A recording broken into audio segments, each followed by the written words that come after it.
May the Force be with you, and welcome to another episode of the Lunch Table Podcast. For this episode, we are going into spoilers for episode 7 of The Mandalorian Season 3. You guys have been warned.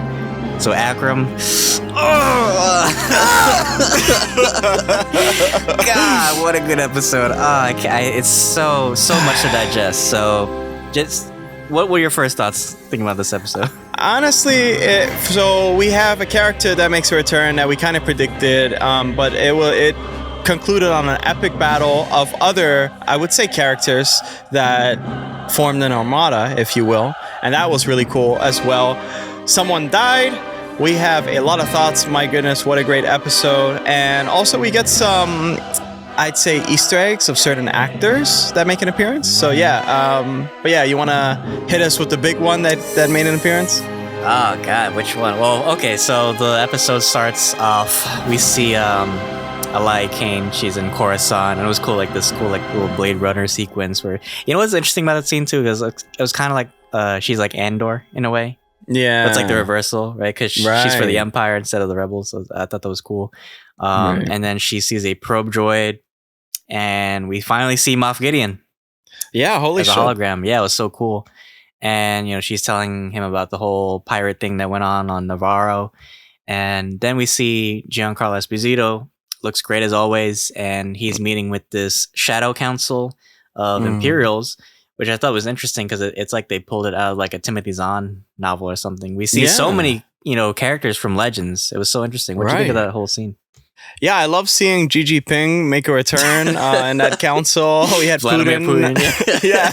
No, it was cool. We see General Hux's father. So way back in, I think it's Commandant Hux. That was really interesting. And he sounded exactly like him. So that was really fun to see. That's actually Donald Gleason's brother. Did you know that? That played him? Really? Yeah. Oh, wow. How funny. Wow. So there you go. That's why that makes a lot of sense, to be honest with you. I love how they actually do that with these actors. They bring them in somehow. I think he did a great job.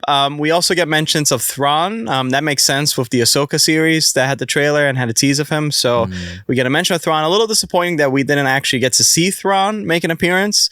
But nevertheless, I think it's really interesting to see the inner workings of the Empire warlords. Well, even seeing Pelion live action, because Pelion was like a character from like Rebels and Legends. So seeing him live, it was like seeing Yularen like live action. It was kind of cool.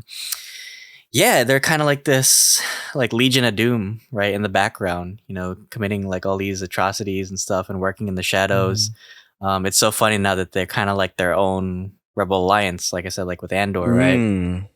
They're kind of like just these warlords now with like few resources, and Moff Gideon seems to be like the figurehead at this point. I wonder like how this ties into Ahsoka, because we do get the Thrawn name drop, so it's like hinting at events to come. But it seems like there can only be like one heir to the Empire, really. So it's like Moff Gideon for the meantime is probably going to be the leader until Thrawn shows up.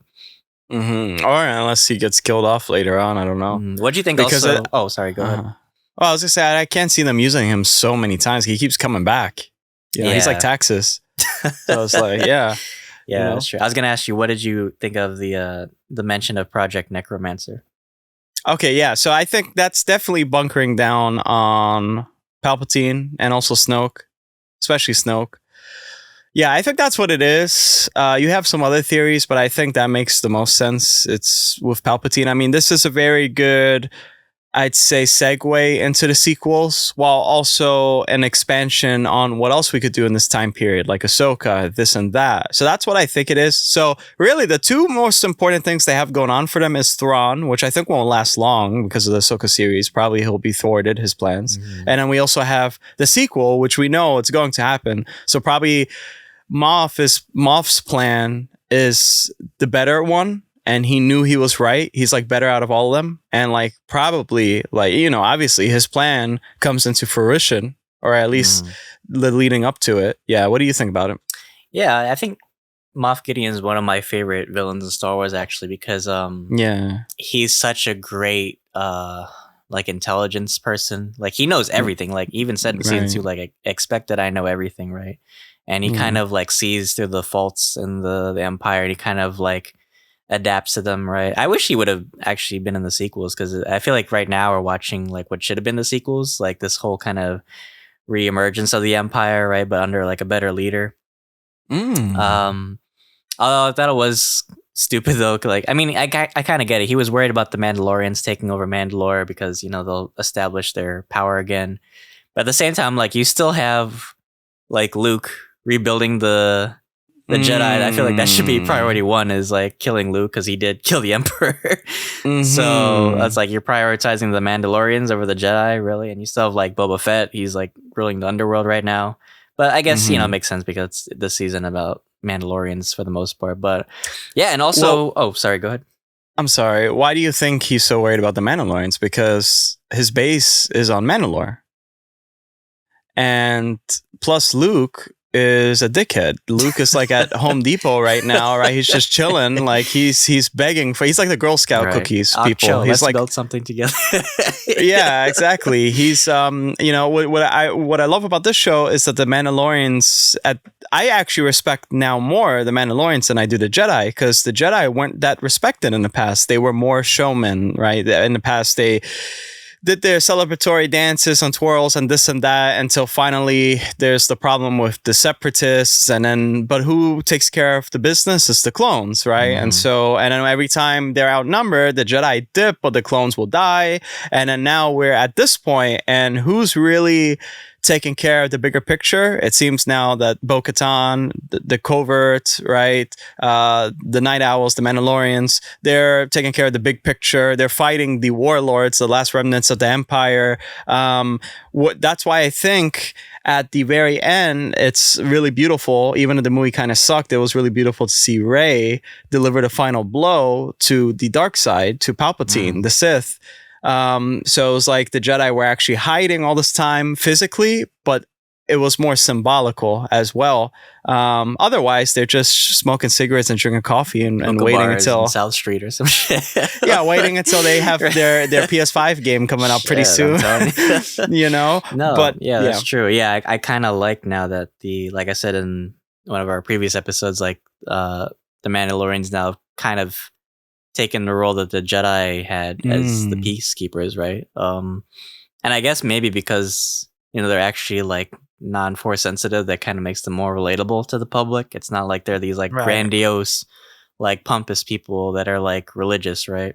I mean, they are kind of religious, but, you know, they have like honor and shit. Well, I say that I think the Mandalorians are a better representation of this country and society in general. I think like there's different factions, right? As a humanity, as humans, we are very tribal in our nature.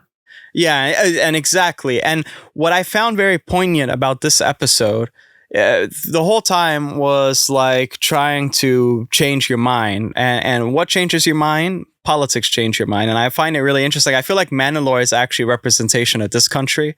And there's some people that stayed and that still believe. And there's some people who want to take a different approach, a progressive approach. And there's some people who want to stay in their conservative approach, right? But at the end of the day, Mandalore as a people is very divided. And so Bo-Katan was saying, well, we need to come together. We can't keep fighting. And I thought that was like, holy shit, that's probably the most important point. One of the most important points they made in Star Wars. I love that intertextuality and that theme going forward. Yeah, really good stuff. When she said like, nobody can beat us united, but we kind of like kill each other in a way. Yeah, that was so powerful. Yeah, it is a point. It is prevalent to like our like American society, especially. Like we're so divided, but at the same time united. We're such a force, right? Yeah, great points. But also, I kind of want to get your thoughts, like seeing, as I called it in the last episode, we get to see the Imperial Commandos. That was you when you were watching. I was like Leo DiCaprio. I was like, hey. Yeah, what did you think of seeing them? They look kind of different from Rebels, but still nonetheless awesome to look at. Well, Dylan's a great predictions master. Yeah, he called it. That was just really cool. Predicted. Yeah, good. Man, their armor looks so sleek, so amazing, so stunning, so brave. And I love how there was like some John Wicky battle scenes where they were shooting at each other and there was no hits going through. I love that. I hope they do like some more experimenting with that to keep the action flowing and going. Really cool. Well, you know what? Yeah, what do you think? It's nice to see like stormtroopers that don't die on the first hit. Right. It's actually scary to see them. It was kind of like the Dark Troopers, right? Like they're a force, right? like they just keep coming and coming, and they're like on like it's like a zombie movie, right? Like you just can't stop them at like the first person, right? I thought they were awesome on screen. I like that Moff Gideon kind of like is so experimental with like his resources. Like he had the Dark Troopers, and he said this is like the next stage of like the Dark Troopers. Now he has like, because we don't even know how many assets this motherfucker has. He probably has like stuff we don't even know. He might even have like a TIE like interceptor, what do they call it? The TIE Defender. Like he might have so many resources at his disposal.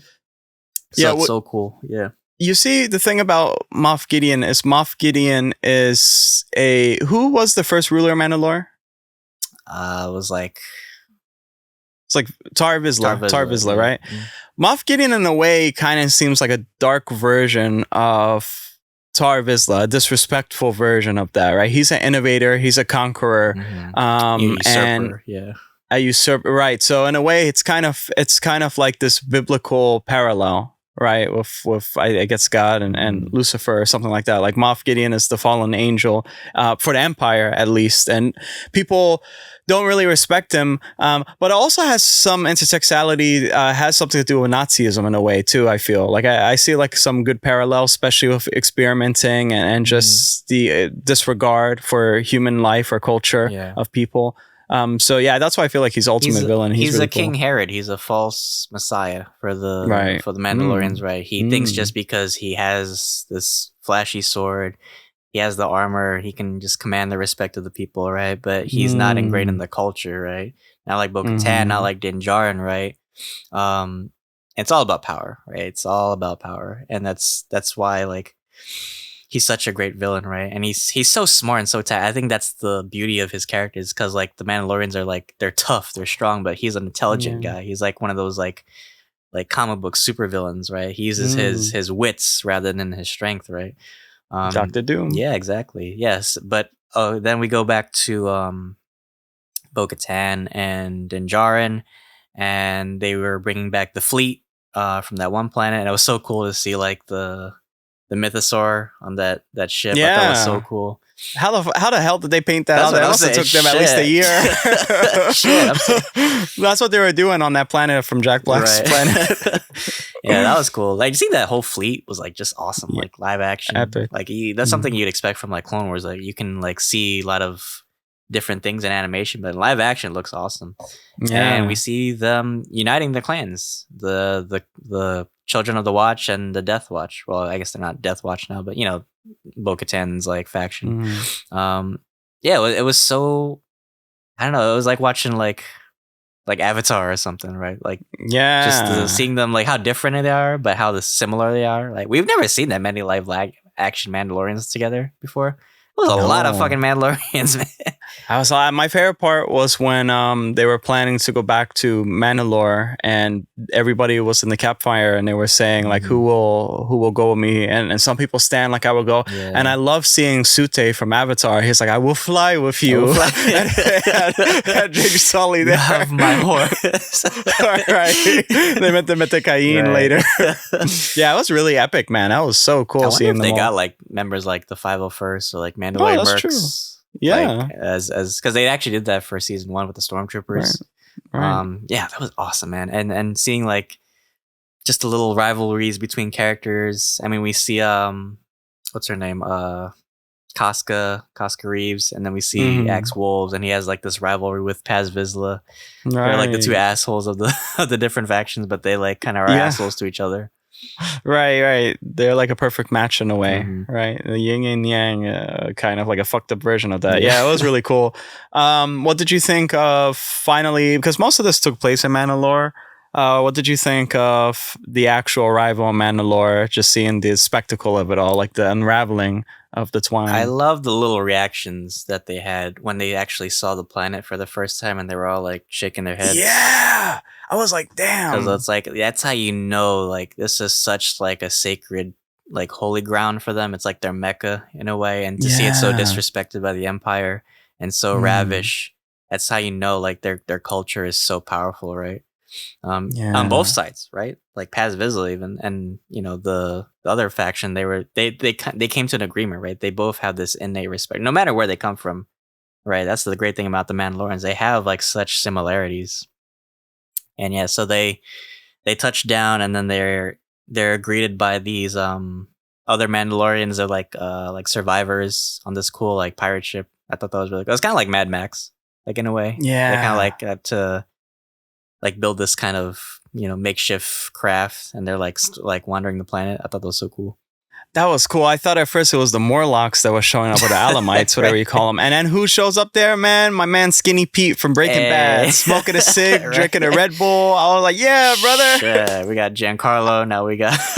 Yeah, dude. I was like, man, I love the actors to bring into this. Really, really cool stuff. I love their like designs too. So I love how they play with different designs from the Mandos. It's cool, man. You could do so much cosplay. You know, it's so... With the Jedi, it's like, whatever, right. But with this, it's like, yeah, so much. Yeah, it was so cool. And just seeing them all kind of like unite under one banner, right? And seeing Bo-Katan like step up as a leader, and then she kind of reveals that this truth that's been inside her this whole time, that she actually surrendered to Moff Gideon. I thought that was so powerful, and such a great way of her like being vulnerable, but realizing her old ways, like we said, like don't work. So maybe this is a new leaf for her. Yeah, that was really powerful. And I love how people still stayed. They understood. There's a respect. And it was cool. Yeah. And also it's like we have something more pressing to attend to. It's like, you know, that's okay, sis. Let's move on. Right. Probably we'll hash it out later when the society's Condemn and move on. Condemn and move on. Fuck off. A little Succession Easter egg for you. Right. But I also like that Din was like, you know, he was saying like, your story isn't written yet, and I'm gonna serve you until it does. Din is such a fucking like, he's such a ride or die man. Like, Din would be my wingman at a bar, I swear. Man, they should have kissed at that point. Shit. That's my little fanfic, because I saw some leaks. So stupid. Directed by Bryce Dallas All Howard. ears like clunky, like... Yeah, that was really nice. That was really nice of Din. Yeah, we didn't get so much of well, we kind of did, because we forgot to mention that Grogu now is inside of IG-11 as like a mech suit too. So that was a really hilarious scene. That was before they went to Mandalore. Yes. That's how I need you guys to be in the comments of all our points. Yes. Okay. But yeah, that was really cool.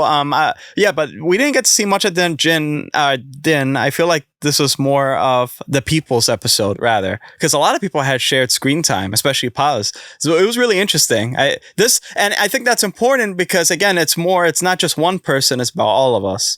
So that was really cool. But again, he's right. Well, Din's really cool. Story is kind of concluded in season 2, right? It's like he finished his quests, and then he redeemed himself, right? So now, like you said, this is about the people. This is about every Mandalorian, right? Everybody has stakes in this, right? Because this is about Mandalore, not the Mandalorian, right? I think that's so powerful. I think that's why this is a great season. Like, some people might think it's kind of slow or lazy, but man, there's so many great intertextuality in this series. I think it's a great way of, you know, or changing your mindset, kind of changing who you are as a character, looking past your flaws, and kind of like, you know, building yourself up from the ground up. It's awesome. And then so then we see they go into Mandalore, and unfortunately it's already been kind of colonized by the Empire. And then we get this cool battle between the Imperial commandos and the Mandalorians. What do you think of that whole battle? Yeah, like I said, it was like John Wick. I was waiting for the nunchucks to come in. So it was pretty cool. And it was kind of a trap in a way too. It was like they were in the well, they were in the belly of the beast. So it's like, and they didn't even expect that. I didn't expect that. I thought, and I love how they did a clever scene change or jump cut to the armorer taking the sick up there to the fleet to get some, reparations, to get some healing, right?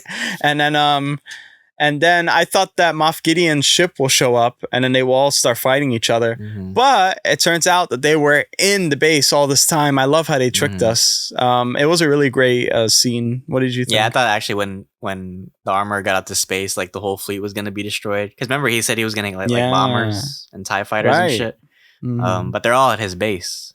Yeah, it's kind of like his evil lair, right? And we saw too. He has like clones in like vats and some shit, and then it's probably like his where like all his shit has been taking place, right? All this experimenting and scheming. And then we get the man himself, and he's got this badass fucking armor. Looks cool. It's like some Darth Vader Inquisitor shit, but it has like the kind of like Darth Maul like spikes. I thought it was so awesome. I think he even said too, like in our last review, like we might see him like in a suit or something.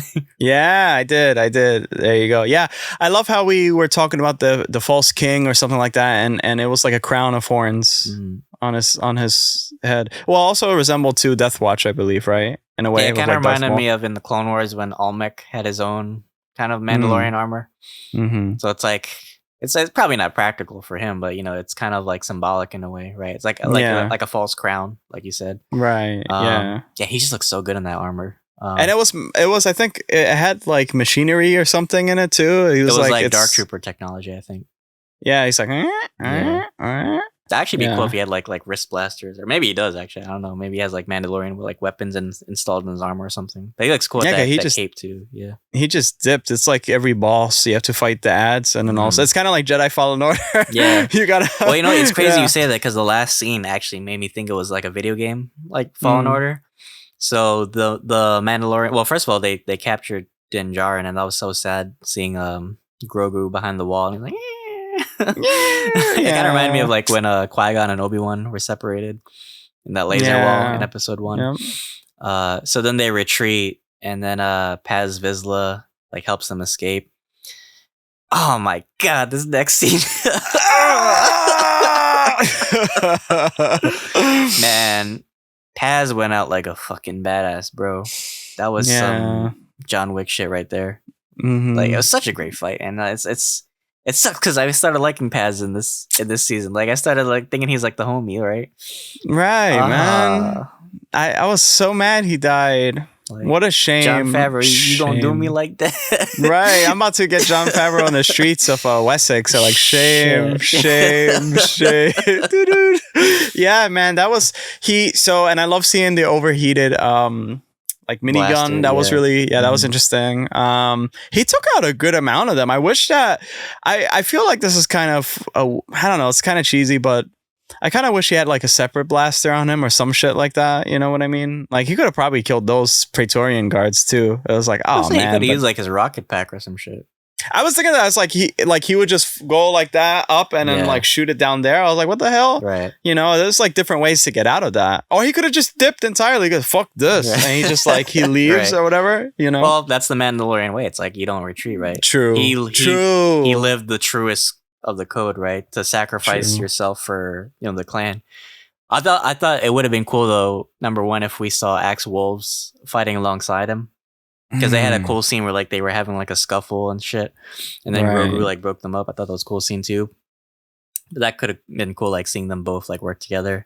And also, I think it would have been cool if we actually saw like his helmet knocked off, and it was like Jon Favreau's like head underneath it. I thought that would have been so cool. Yeah, that Praetorian Guard really fight was awesome too. And they had a different look too. They had like a very Mandalorian-esque type of headwear. It was really cool. Yeah, and I think I never seen that weapon before in live action, so that's cool. It was like a vibro axe or some shit. It looked like the Magna Guards from General Grievous. Sort of, yeah. Well, it reminds me so much of Jedi Fallen Order, the Purge troopers in a way. Like they had like this type of weapon as well. Yeah, it was really cool to see.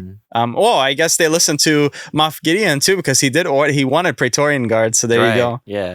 Yeah. I'm wondering now if that's actually like the progenitors to Snoke's Praetorian Guards. Probably. Or like just like an upgraded version of Palpatine's Red Guard or something. Probably, yeah. I could see that. Yeah. I forgot all about that. Oh my god, flashbacks. Yeah. So, and I think that's where the episode ended, with just a shot of him dead. God, that was such a good shot. Yeah. Yeah, and I feel bad for his son too. I wonder what's gonna happen with that. But anyway, I don't know. It's a tribe, so really sad. But I think next episode will definitely lead into a big battle. We still have the Mythosaur, I bet, because Bo-Katan escaped. She did the Jedi thing where she cut a hole through the door, and they all dipped. I bet they're gonna get the mythosaur, and I don't know if they'll tame the mythosaur. I don't know if it's like too soon. I hope it's not rushed. I got a big feeling it might be, but this episode didn't feel rushed, to be honest with you. I got a feeling that maybe it might be. I don't want it to feel like the Book of Boba Fett season finale, where it was like it was too, it was like Ghostface running, like he was too fast. I remember in the last review. Yeah. But yeah, what do you think? I don't want it to be like a 35-minute, but I want it like at least an hour episode. I think it needs to be, right? There's so many plot points and so many, character defining moments in the show, and I think it needs to end on a nice note, even if it's set up for a season 4. Yeah, God, it's gonna be a huge battle, I bet. And I thought Boba Fett was gonna make an appearance in the show. I guess not. Maybe at the end. Maybe at the end. I think it would be cool to see him actually kind of interacting with other Mandalorians. We saw that in season 2 a little bit, but it could be cool to maybe see him interacting with them. I don't know. I have a feeling Moff is gonna escape again. Honestly, that's cheese. If they, I like the character, but he's a slippery character, But that guy, I tell you, because and in the past with Loki, it was different. I was like, all right, whatever, he escaped, okay. But with Moff, it's you don't want to see him back because he brings the worst shit to you, You know what I bet? I'm calling it right now. This is one of Dylan's infamous predictions. I bet they're gonna kill him in the season, and then Thrawn takes over his base or his technology. True. Maybe, yeah. True. I can so see it, because I actually have a mad prediction that in the Ahsoka trailer we saw these 2 dark Jedi. I think one of them might be an actual Jedi or whatever, but I think Thrawn in the comics actually had his own kind of disciples that were Force sensitive. And Moff Gideon said in this episode he takes the best elements of different cultures, like the Mandalorians and the Jedi and the cloners. But I feel like Thrawn is gonna take advantage of that because he's also a fucking master manipulator too, right? Right. He's such a strategist. I feel like he wouldn't let those resources go to waste. True, that's a good prediction. Yeah, that ties it into to other things as well, because they always kind of want to tie it in. Yeah, that's a good prediction. Yeah, well, we rated it last time. Are you still keeping your same rating? Oh man, I feel like next episode will be 10 out of 10 for me. This was definitely 9 out of 10, solid 9. It was just awesome. Everything came together so well. I think it was worth the wait, because we finally saw Moff Gideon, and everybody important in the show came together. That's what I do love about these season finales. You never notice every Mandalorian episode or finale, it's they bring everybody together that's involved. Right. I think that's so well done. Yeah. I still keep my rating 9 out of 10. But why don't you take us away? Well, thank you guys for watching this review. Check out our other Mandalorian Season 3 reviews. Check out our other Star Wars content. We're so busy this month. We have so much planned. Some guests are in the works right now trying to get on this podcast. We have plenty of reviews, plenty of discussions left, so check us out. But until then, thanks for having lunch with us, and this is the way. This is the way. See you guys.